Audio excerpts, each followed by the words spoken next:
What's up, everybody? Welcome to Political Fight Club. I'm Robert Durden. This episode, we're going to be talking about this new Pegasus Spyware, malware that you guys have probably heard about, and NSO Group, the tech firm that developed it. It's the stuff of nightmares, guys. If you've ever read a dystopian novel or seen a movie made that's like 30, 40, 50 years in the future that has to do with some sort of surveillance state where everybody's got a microchip in them or everybody's being tracked or watched all the time, that's exactly what we have now, but it's going to get worse. This is like the worst parts of those movies. Pegasus is basically a program that allows, without a person to even have to click on it. So it's not like you get an email on your phone and you have to click on a link to have the malware downloaded onto your phone. There's no clicks involved, and it can get onto your phone and take control of your messages, look into your contacts, even record your phone calls. But worse than that, it can activate the microphone whenever it wants to record your voice if you happen to be carrying the phone on you, which, I mean, every American has a phone, or not everybody, but almost everybody has some sort of phone they carry with them. So this is the scariest thing, guys. It's like they don't have to microchip us if they just have something like Pegasus spyware used against us. And I've talked about the Orwellian Domestic Patriot Act that Biden's going to try to pass sometime during his presidency. They're going to use January 6th as a pretense for more surveillance on our own people.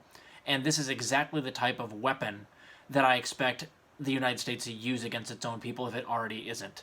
So let me read to you here from Common Dreams, two back-to-back articles here, both by Kenny Stansel, and I'll try to keep this relatively brief, but he dropped one on the 19th and one on the 20th back-to-back, and it's unbelievable the reach that this spyware has. So, NSO Group, a private Israeli firm that sells surveillance technology to governments worldwide, insists that its Pegasus spyware is used only to investigate terrorism and crime.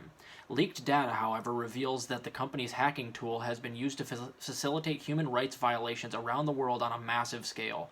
That's according to an investigative report published Sunday by the Pegasus Project, a media consortium of more than 80 journalists. The collaborative endeavor was coordinated by Forbidden Stories, a Paris-based media nonprofit with technical assistance from Amnesty International, which conducted a cutting-edge forensic tests on smartphones to identify traces of this military-grade spyware. The Guardian, one of the newspapers involved in the analysis, reported that, quote, Pegasus is a malware that infects iPhones and Android devices to enable operators of the tool to extract messages, photos, emails, record calls, and secretly activate the microphones, end quote. The Washington Post, another partner in the investigation, noted that the tool can, quote, infect phones without a click, end quote. And it's been noted here in multiple countries already. Let's see here. Nations that either had large shares of numbers on this list were deemed to be, and they had a theoretical list at NSO, of countries and people within those countries, and including, sitting members of these people's governments that are on the list. And I'm going to read that to you in a second. But here, it was in the nations, let's see here. Potential government clients of NSO include France, Hungary, Turkey, Morocco, Togo, Algeria, Rwanda, Saudi Arabia, the UAE, Dubai, Qatar, Bahrain, Yemen, India, Pakistan, Azerbaijan, and Kazakhstan. So that's crazy, and it gets worse than that, guys. This is from the second article that Stansel wrote here.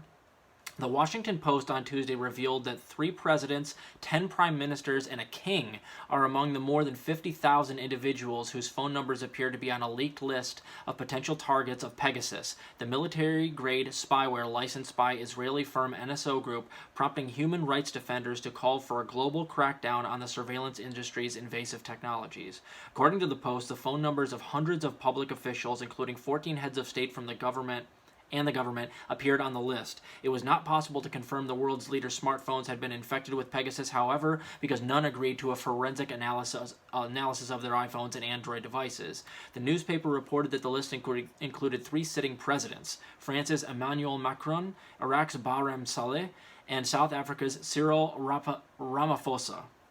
And then it goes on to list even more than that, guys. So my thing was, when I first heard about this, especially this second one, is I was like, dude, if they're spying on these people, they have no problem basically releasing this spyware everywhere and just spying on everybody. It's a weapon that can be used against an entire populace like the United States might use against its own populace if they want to spy on us further. But no one's safe if Emmanuel Macron isn't safe from this stuff. It's unbelievable. This tech really needs to be reined in. And we really need to keep an eye on and really crush the surveillance state. And we really need to, if we can, push back on anything Joe Biden's doing to push forward with a lot of this Orwellian surveillance shit. Okay, so listen to this here. This is from Edward Snowden. Quote, "No one is safe from the out-of-control designer spyware industry. Export controls have failed as a means of regulating this easily abused technology. Without an immediate global moratorium on the trade, this will only get worse." And I happen to agree. I think that's right. And that would be great if we could get a moratorium on this kind of thing, which means just basically put a pause on all that stuff. But, I mean, it'll never happen. Our government and many other governments out there have too much of an interest in using such software to spy on their populace, and that includes specifically activists and journalists, which they've already mentioned in here are the main people that are focused upon when you have spyware like this getting out there. But beyond that, they're even keeping tabs on, like, the private industries are keeping tabs on politicians now. Could it get more dystopian than that? This stuff scares the living shit out of me. I mean, truthfully, we're like, 10 years away as technology gets more and more rampant. I mean, we've got stuff like this to deal with. We've got, AI, stuff like that. And more every day, I'm looking at humanity and just like in awe of how unprepared we are to deal with this stuff and to defend ourselves against surveillance states and this kind of tech getting out of control. So I worry very much, you guys. This Pegasus stuff cannot fall into the wrong hands, and if it's not already being used against the American people, it will be eventually. Because as I've gone over in vivid detail on this show, Biden has every intention of using the January 6th riot at the Capitol to basically spy on our populace even more under the guise of, keeping everybody safe from the crazy Capitol insurrectionists that are around every corner. Please let us access your phones. All these people don't even need to get microchipped when they can just basically willfully...